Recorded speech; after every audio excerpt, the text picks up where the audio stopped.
C'est un système qui peut éviter le pire quand tout se joue en quelques fractions de secondes. Il s'agit de l'ESP, le système de contrôle électronique de stabilité. Son nom peut changer selon les constructeurs, mais son efficacité est prouvée à tel point qu'il va devenir obligatoire aux États-Unis à partir de 2009. L'Europe mène pour sa part une campagne avec l'aide de Michael Schumacher. Elle encourage les automobilistes à choisir un modèle équipé de l'ESP lors de l'achat de leur prochain véhicule. Il faut dire que l'enjeu est de taille. L'ESP en Europe permettrait de sauver 4000 vies et d'épargner 100 000 blessés. En France, c'est 600 vies et 6 000 blessés. Pour mesurer l'apport de l'ESP, nous sommes allés tester le système sur le circuit de Mortefontaine au nord de Paris. Et pour cela, nous avons pris un pilote professionnel, Bruno Arnoux. Il est formateur et connaît la technologie. Le premier test consiste à éviter un obstacle à 70 km/h, par exemple une caisse qui tombe d'un camion. Voici ce qui se passe avec l'ESP.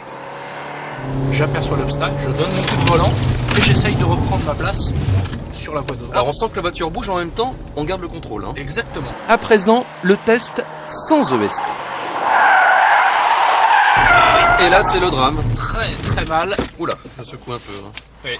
La différence est flagrante. Alors, que s'est-il passé? Avec l'ESP, la voiture est freinée sur la roue arrière gauche de façon à rétablir l'équilibre. On le voit encore mieux avec ces images.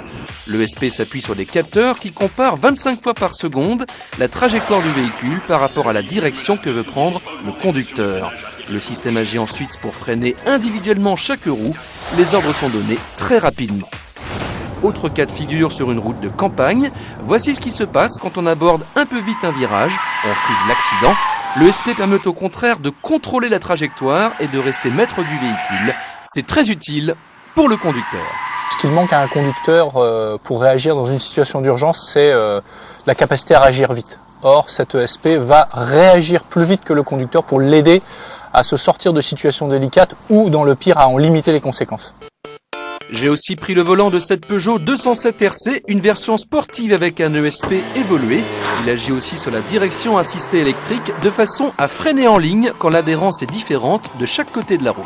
Comme vous le voyez au freinage, la voiture reste droite.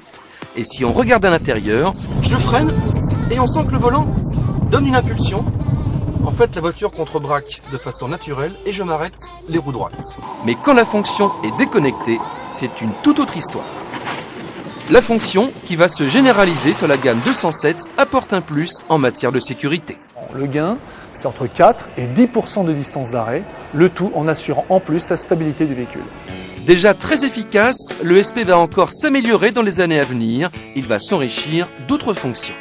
L'ESP demain, c'est plus d'efficacité du système, c'est la possibilité de rajouter des fonctions à valeur ajoutée, comme par exemple l'aide au démarrage en côte, ou la possibilité de gérer des systèmes pour éviter les oscillations, par exemple quand on traîne une caravane, et enfin moins de bruit, donc plus de confort. Les Français ne connaissent pas encore très bien le contrôle électronique de stabilité, mais une fois qu'on a essayé, difficile de s'en passer.